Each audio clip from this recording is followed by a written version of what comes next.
Good morning, everyone. Hopefully you can hear me okay. I'll give it a couple minutes as we wait for people to get logged on, but if you can hear me, can you just put a thumbs up or a hello in the chat there?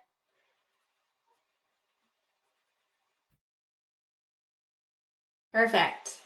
Okay, well, we're off to a good start. That's a good thing. You can hear me. Excellent. Hope everyone is having a wonderful Thursday morning.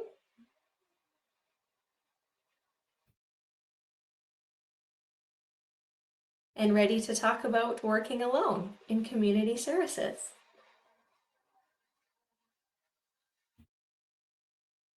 Just give it another minute or so. While we wait, I will pop some handouts into the handout screen here. If you've joined us for one of our online webinars before, this is something you may be familiar with. And I will go over them in more detail in a little bit too. So I always pop up the OH&S regulations. We do refer to that quite a bit, so it's good to have on hand.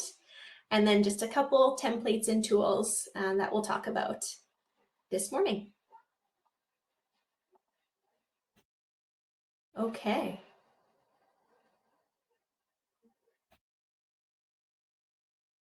Perfect. Well, I think we'll get started. So thank you all for joining us today. I might be a new face for you if you've just recently kind of become an audience member of Service Hospitality in the past year or so. I have been with Service Hospitality for over 5 years, but I did spend the last year or so on maternity leave, so I'm very happy to be back. Just for the sake of transparency, I do have a sick toddler just behind me here being taken good care of by grandma, so I apologize if you do hear any background noise. She's in good spirits, so that's the positive part at least, but we'll do my best to stay on focus here, and hopefully, I know she's in good hands there. All right. So if you are new to Service Hospitality, I'll just give you a little bit of a background on who we are and what we do. So Service Hospitality is a nonprofit safety association funded by employers in the hotel, restaurant, laundry, and community services industry. We are one of 7 safety associations, so each safety association is sort of designated to work with different industries in the province, and those are the ones we are fortunate enough to work with. What our job is, we are committed to providing consultation and education services for employers in those particular industries. So those include things such as safety training, safety evaluations, individualized consulting, education materials and resources, and pretty much anything else you need when it comes to workplace health and safety. Service Hospitality has a membership of about 4,100 employers in the province, and we represent about $1.5 billion in payroll. So just a few housekeeping notes. If you have any technical difficulties, we do recommend using either Chrome or Firefox as your internet browser. Those seem to be the best when it comes to our webinars. If you do have technical difficulties and switching to one of those browsers doesn't fix it, feel free to kind of pop it up in the chat there. I'll do my very best to troubleshoot, but I do want to make sure we're kind of staying on track and staying within our allotted time. So there will be a recording available after today's session as well, so you can always go back and review it later too.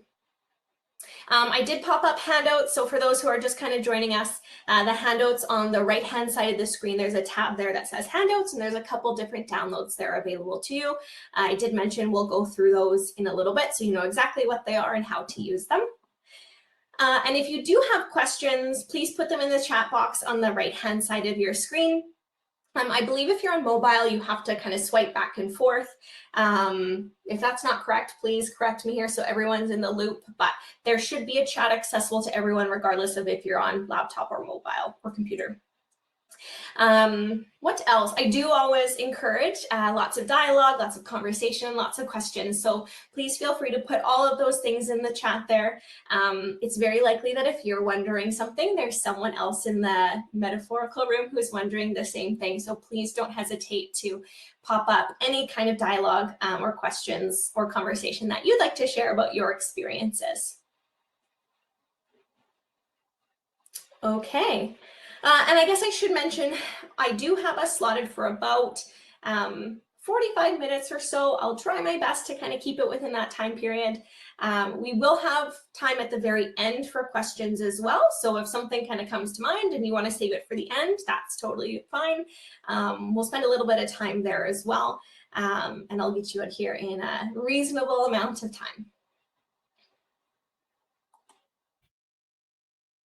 Okay, so we are talking today about working alone in community services. So the thing to think about is working alone is not necessarily always hazardous, but it can be when other circumstances are present. So the risks of working alone or at an isolated workplace really depend on the location of the worksite or the nature of the work, as well as the potential consequences of an emergency or an incident or an injury. So for example, if the worker is the only person at a site and assistance in case of an emergency or injury is not readily available, that person is considered to be working alone. So it is important to assess the hazards and associated risks of every situation and take steps to reduce those risks. So kind of the three key points we'll be discussing this morning are what qualifies as a working alone situation, what is the level of risk, and what controls can be used to mitigate that risk. I think it's important to start with legislation. The OH&S regulations here in Saskatchewan are our guidebook or our legal obligation as an employer that we have to follow to ensure our organization is compliant with the law, essentially. So our legislation does have very specific pieces in regards to working alone. So it's it's regulation 3-24. So it says to work alone means to work at a work site as the only worker of the employer or contractor at that work site in circumstances where assistance is not readily available to the worker in the event of injury, ill health, or emergency. So one of the key points here is it says to work at a work site as the only worker of the employer. So if someone's working in isolation, let's say they're working a night shift, it's very common in community services, and they're maybe the only worker around, or maybe they are a cleaner at night or something like that. If it's very isolated, no one else is around, that's kind of an obvious working alone situation. But sometimes what we forget about is if a worker works alone as the only worker, but they're still surrounded by members of the public, or maybe clients, or maybe people they support, that's still considered working alone as per this legislation because they're the only worker. So we still want to consider those situations where workers are around any of those other parties as still being a lone worker. The difference is that it may just change the level of risk associated with that work that's happening. So I'll pose this question to the group then. Who are the lone workers in community service industry? So who are some lone workers you have in your organization or job roles or that sort of thing?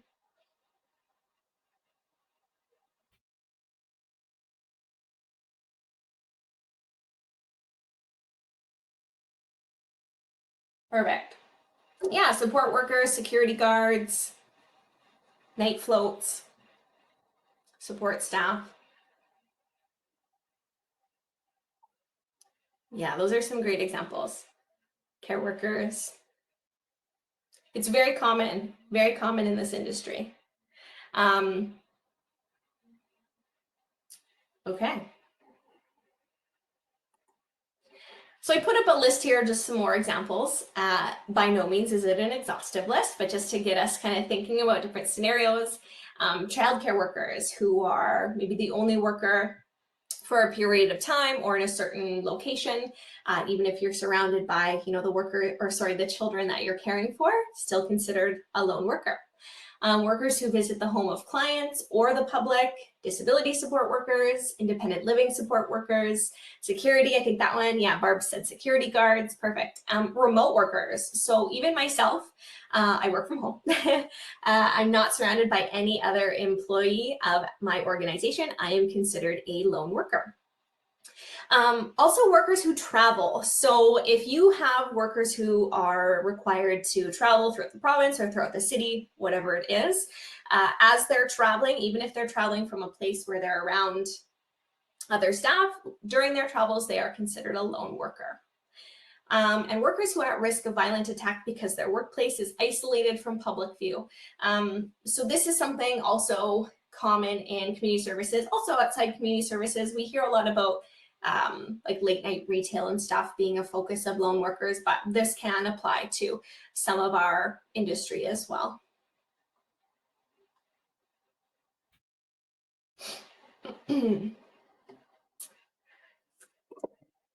So further to our regulations, there's some more in here that I do want to talk about. So the next part of the regulations when it comes to working alone says, if a worker is required to work alone or at an isolated place of employment, an employer, in consultation with the committee, or OHS committee is what that's referring to, shall identify the risks arising from the conditions and circumstances of the worker's work or the isolation of the place of employment. The employer shall take all reasonably practicable steps to eliminate or reduce the risks identified.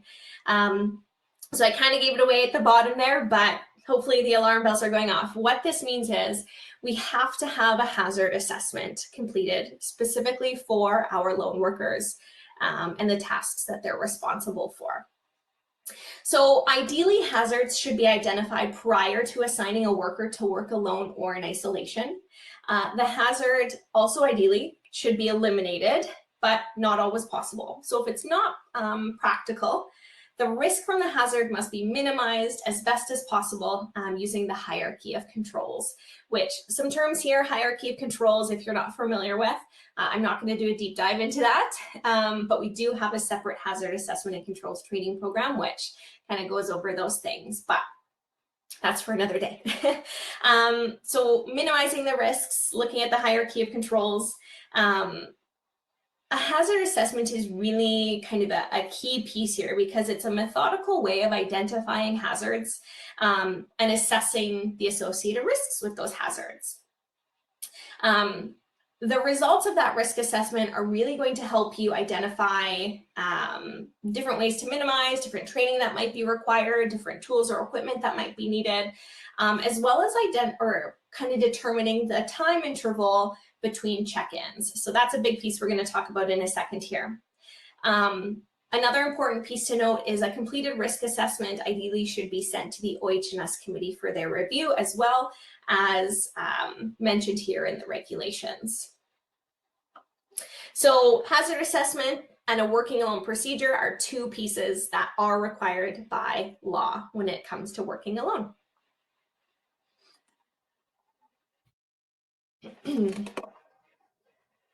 So before you dive into doing a hazard assessment, developing your policies and procedures in this area, there's kind of four important steps to consider.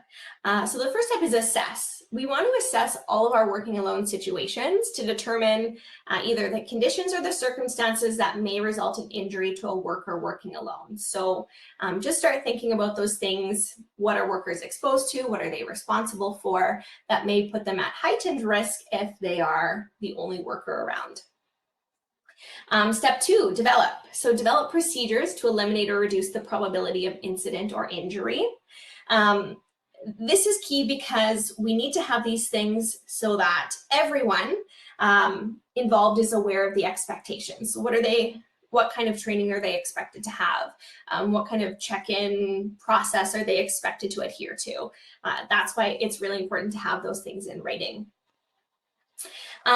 Step three, implement. So implementing systems to monitor a worker's safety status. again, it's important to have formal systems when we're talking about working alone. So if we're checking in with a worker who is working alone, we don't necessarily want to say, check in kind of when you're free, when you have a moment, check in, if things are kind of wonky. We want to make sure our system is formalized so that everyone's on the same page of what those expectations are, because, what may be a reasonable time interval to one person, someone else might have a totally different opinion of what reasonable is. So again, that formalized process is important. And then step 4, have those methods to provide assistance for workers in the event of injury or incident when working alone. So all these things are all well said and done, to have a process for check-ins, to have procedures for minimizing risks, safe work practices, whatever we have to keep a worker safe. But the whole point of it is to make sure that, if something does go wrong, that we can help that worker, we can assist that worker. So we don't necessarily just want to have that check-in process, but also what's our process for if something does go sideways, or if there is an incident that needs to be addressed or yeah. Just a quick question. So Michael is asking, is the session available as a recorded session that people can watch later? Yes, it is going to be available as a recorded session. This should be emailed out after the session to everyone who is registered, but we are also going to post this session on our YouTube channel as well, so it'll be widely available to share with anyone else who you think might benefit from the information.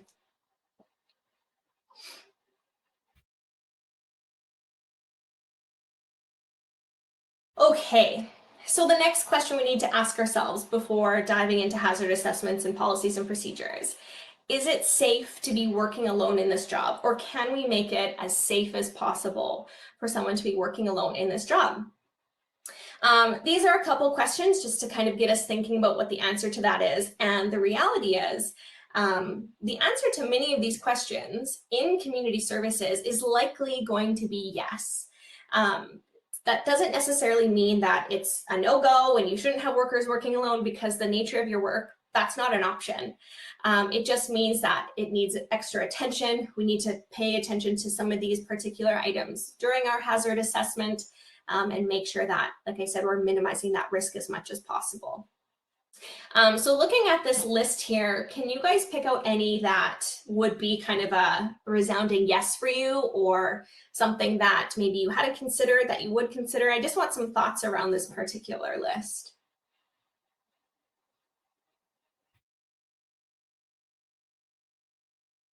That was kind of a vague question to type a quick answer to in a chat box, wasn't it?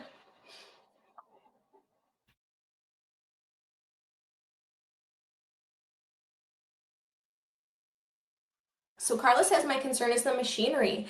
That's really interesting, because that's typically not the, to be honest with you, it's not something that would have kind of come up as a first concern when I think about working alone in community services, but that's a really great point. So if you do have complex machinery, is it safe to be used by just one person, or is that something that we need to kind of reserve for being used when there's more than one worker available? Is that an option depending on what it's used for? Yeah, Tony says there is a risk of violence for people who are working alone at their workplace. Yeah.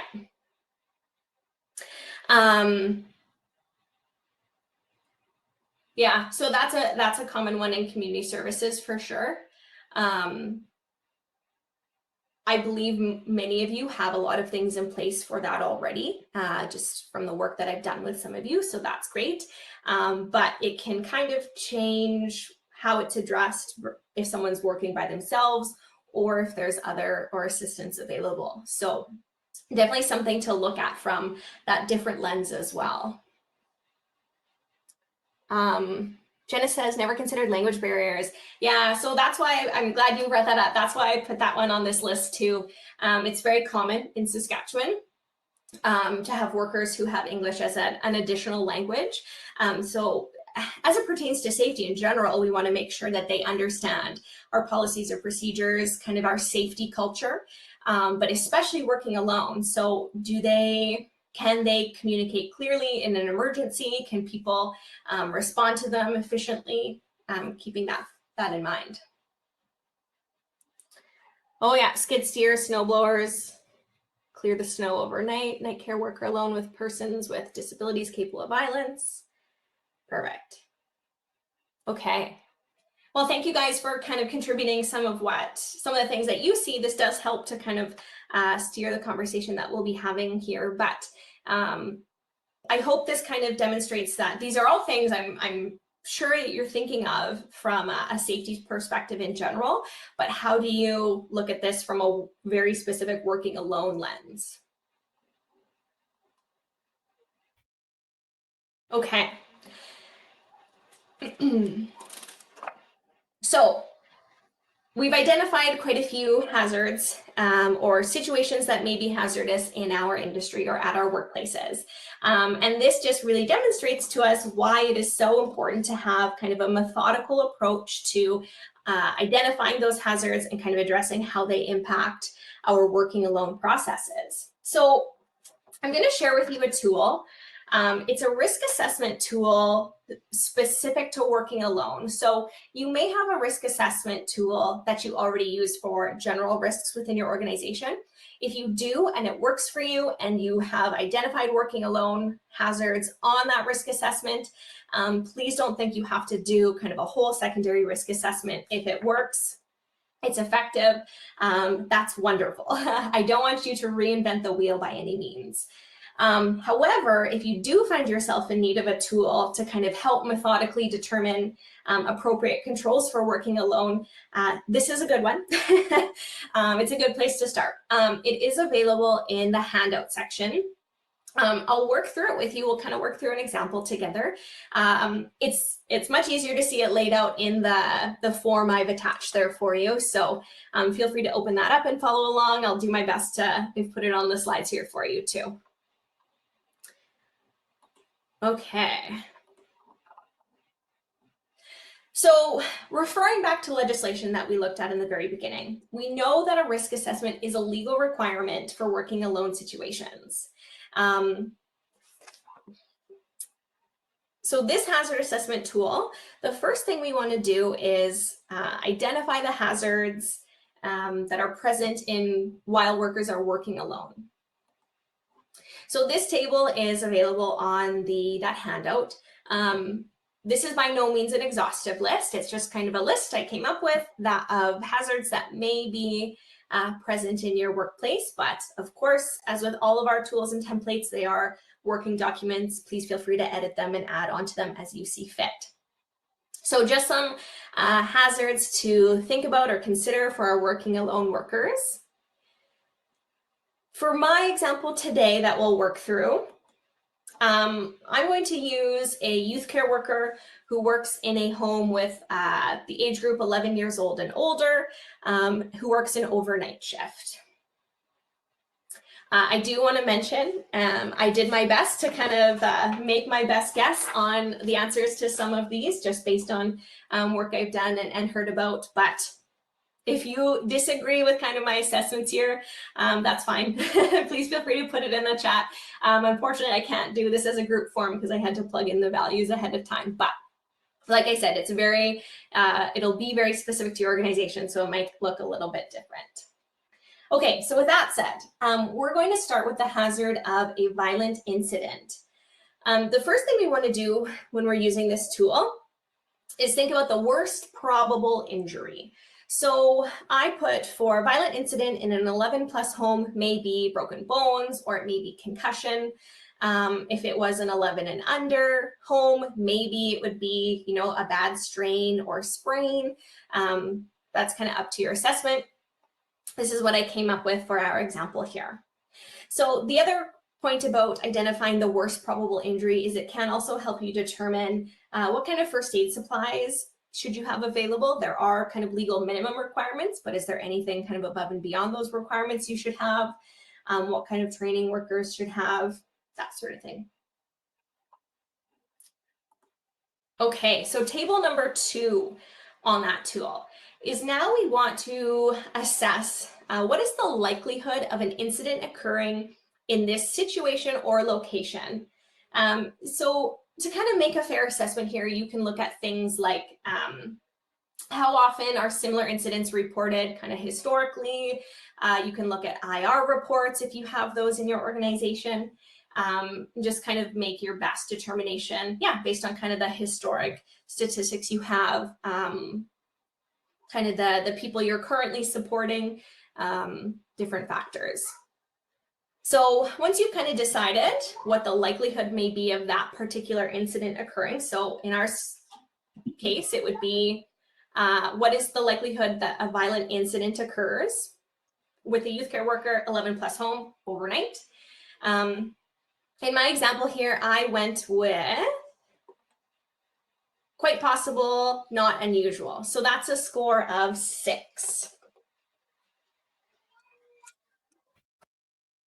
So in this situation, if you were doing an assessment, it might be that there's violent incidents, once a month, once a week, once every quarter, and then it's up to you to kind of determine what that equals to on that likelihood table there. Okay, so the next table on our tool that we use is the likelihood of serious injury. So we've determined the likelihood that something happens. So let's say a violent incident does occur. What is then the likelihood that that incident will result in a serious injury? The thing to note here as well is each organization may define serious injury as something different. So some organizations define a serious injury as a fatality, a disabling injury, an injury that requires significant time away from work. It looks different for all organizations. Again, that's kind of up to you to determine what you consider as a serious injury, but kind of within those parameters is my general recommendation. So fatality, disabling injury, or significant time away from work. That can also include like psychological injuries too. So in this example, let's say a serious injury requiring medical attention and significant time away from work. And I have gone with a score of 8, so probable. So a violent incident occurs, there's a probable likelihood that a serious injury comes out of it. Okay. So the next table that helps us in our tool here is the likelihood of help being available. So how likely is it to happen? How likely is a serious injury to occur? And then this is a part that's very specific to working alone. Is there assistance around? So looking at things like, is there another worker on shift with you? Is there another worker in a nearby building? Are you completely isolated for 8 full hours by yourself?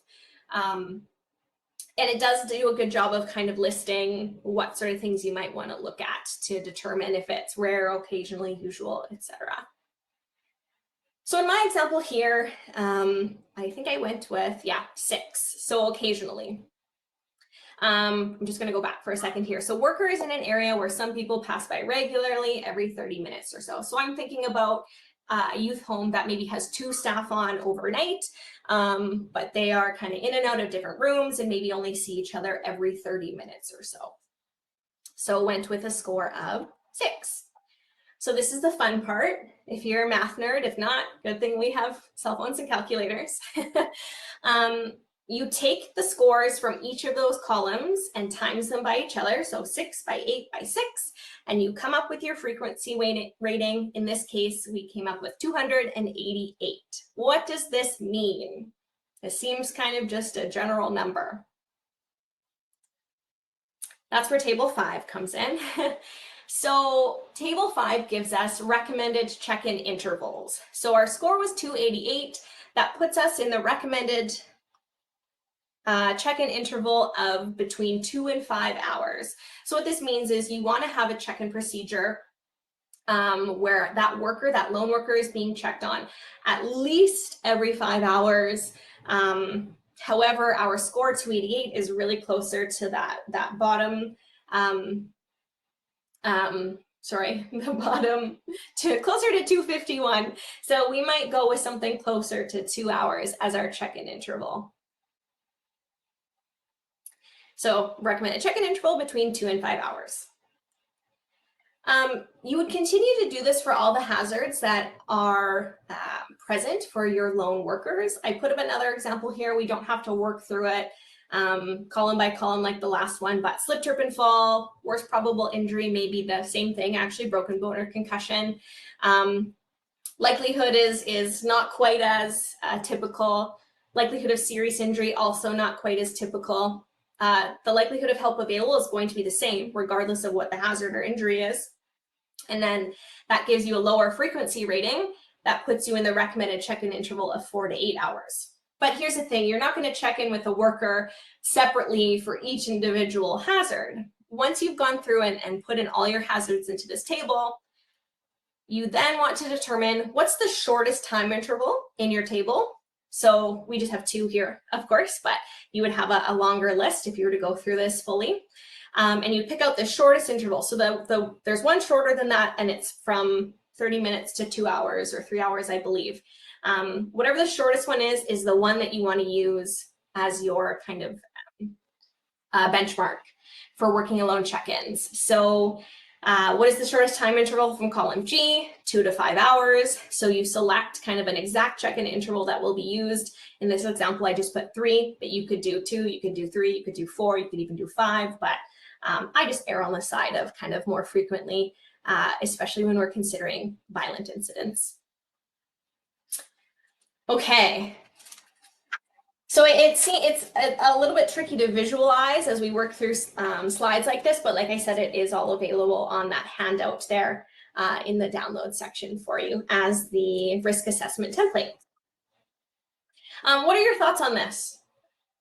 Did I lose everyone? Was that super confusing, or are we okay? Good.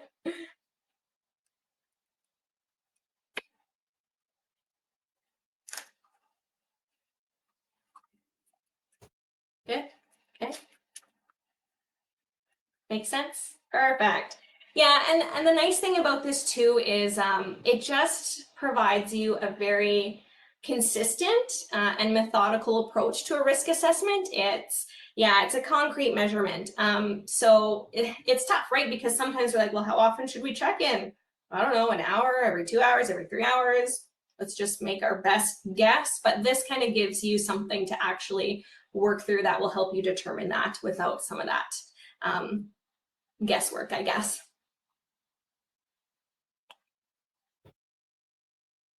Okay. I'm going to continue talking about regulations now because there's a little bit more in there that it's important to me to be familiar with. So we have our kind of check-in interval determined from our risk assessment. Workers need to have a method of communication to actually, follow through with that check-in interval. So the regulations do state that an employer must include the establishment of an effective communication system. There's various options. So it could be radios, it could be a phone or a cell phone, or the regulations state any other means that provide effective communication. So there are quite a few different phone apps on the market these days that are great for kind of check-ins. I don't have specific ones listed here, but if you are interested in learning a little bit more about those, just reach out to me and I can send you kind of some that we're familiar with. There's also wearable technology. So in the image here, there's the wristwatch that you can check in. I've worked with organizations before that have name tags. And the name tag it's a name tag, but it also has kind of emergency buttons. So it will have like a check-in button you press every so often that alerts whoever on the other end that everyone is good. It has kind of a 911 button right on it. So it's kind of a cool like 2-in-1 system. So there's a couple good options there, but the takeaway here is you do have to have an effective communication system. Another common question here is, if our workers are required to have, let's say, a phone for this purpose. Sorry, I lost my train of thought here. anyways, I forget what I was going to say, but anyways, if there's a phone required, it's important to make sure that the phone is always accessible, always charged. So even providing things like phone chargers at your locations, not relying on the worker to bring their own, have those measures in place as well, so that this is always in place.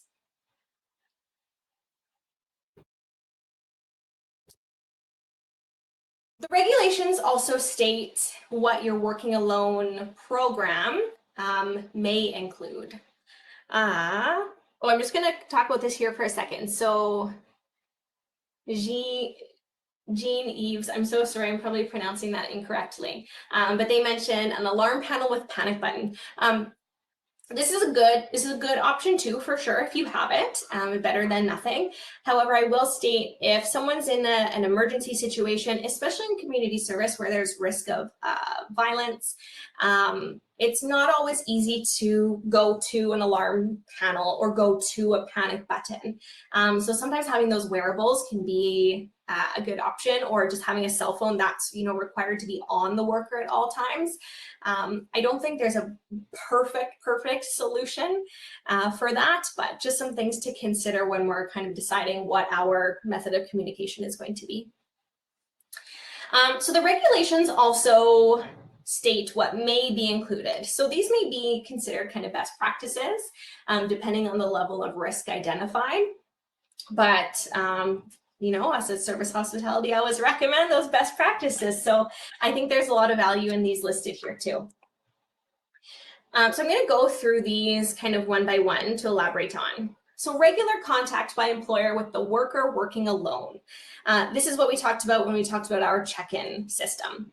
The thing about this is, especially for like overnight shifts and things like that, it's not always possible to make a connection with your employer, whether that's a manager or supervisor.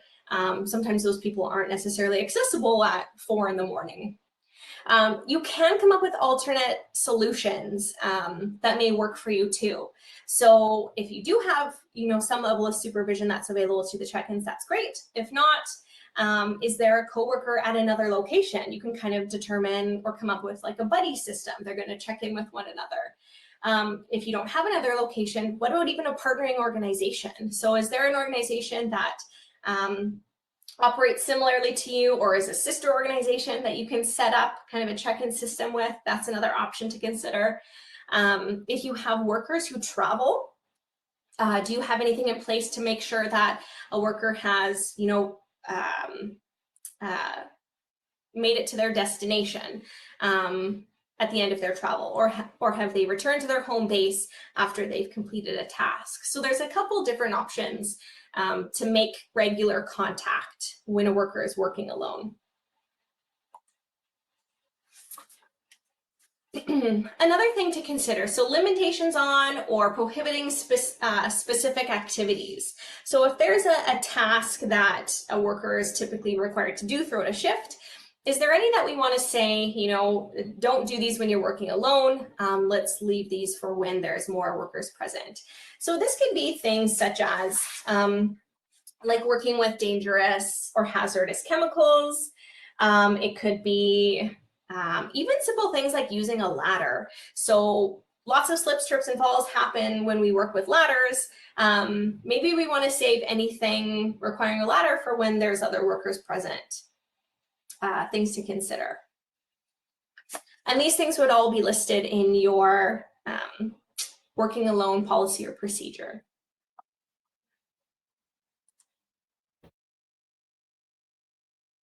Establishment of minimum training or experience or other standards of competency. So we provide a lot of training to our workers in community service. There's very important things that they need to be familiar with. But sometimes we need to think about what additional training might someone need if they are expected to work alone. So some examples of this might be assist training, maybe a requirement if someone's working alone. Maybe it's parts training, professional assault, response training, de-escalation training, kind of whatever you think might be important for that worker, but there may be additional requirements when it comes to training or demonstrated competency if someone's expected to work alone. Some other things to consider when developing or thinking about training in general. It is particularly important when there's kind of limited supervision to control or to guide or help in situations of that uncertainty. Training in community services is critical to avoid panic reactions in unusual situations. It's important that lone workers have sufficient experience to understand the risks and precautions fully, and to understand the risks and precautions fully. Sorry. And then ensure employees are competent to deal with circumstances which are either new, unusual, or beyond the general scope of training.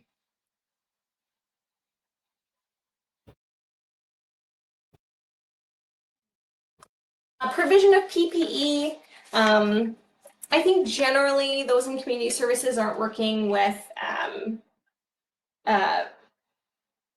complex PPE. I could be wrong, but generally speaking. However, if PPE is required, it's important that workers understand how to assess, is it in good working order? Has that worker been trained in its use? How to care for it, how to properly store it? Because there's no one else around. When a worker is working alone, a worker can't say, oh, this respirator looks like it might be cracked, or these gloves, I don't know if they're the right material for this particular task. There's no one to kind of confirm with. So extra training or understanding of PPE is important when it comes to working alone too. Establishment of safe work practices or procedures. So everything we've talked about are good ideas. I'm sure these are things that are already on your mind, but everyone needs to be on the same page and understand what the expectations are. Not just of the worker who works alone, but the supervisor who's responsible for that worker, and the employer who is kind of legally required to ensure the safety of that worker. So having those things documented and in writing is really important to maintain that consistency and make sure everyone's on the same page.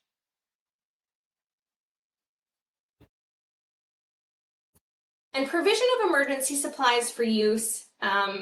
This is specific to traveling. So if you do have workers who are required to travel, again, throughout the province or throughout the city, whatever it may be, do they have what they need in case of emergency while they're mobile, essentially? So do they have a phone with them while they're traveling? Do they have vehicle emergency kits? Do they have blankets? Do they have winter gear? Phone chargers is another thing that may be important to keep in a company vehicle or equip your workers with if they're required to travel. Just a side note, I think it's really funny that our regulations just really specify extreme cold. I mean, we have extreme heat in Saskatchewan too, but I think this is a more common emergency.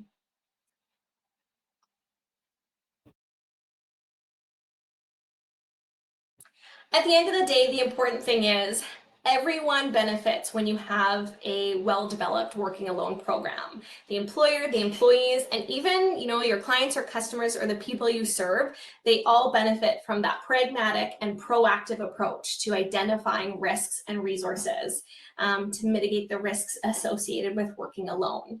When you have a good working alone program, it's just another tool in your belt to decrease injury-related costs, decrease turnover. Loss of established relationships is a big one in community services as well, when you're working with clients or youth or supporting people. Those relationships are important, and when someone leaves the job due to injury or from just not feeling safe, as it pertains to working alone, that can be detrimental to those relationships and the organization. So there's great benefits to having a well thought out working alone program. Look at that, 10:44. I said 45 minutes, didn't I? Okay, so I do have time for some questions. I'll mention as well that in the handouts tab there is a template for a procedure and a template for a policy. So please feel free to download those. They are working documents, so you can kind of make them specific to your organization in whatever way works best for you. or you can reach out to myself or another safety advisor, and we are more than happy to help you develop your working alone program. So with that said, do we have any questions or comments?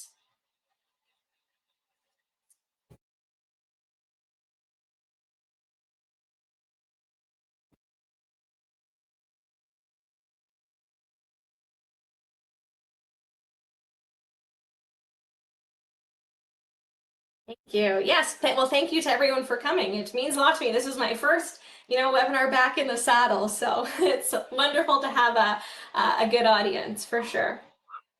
So Heather mentioned, where did you come up with the numbers for the matrix? So those numbers were just pulled from kind of industry best practice. There was no kind of complicated math Excel spreadsheet used to determine those, just sort of industry best practice.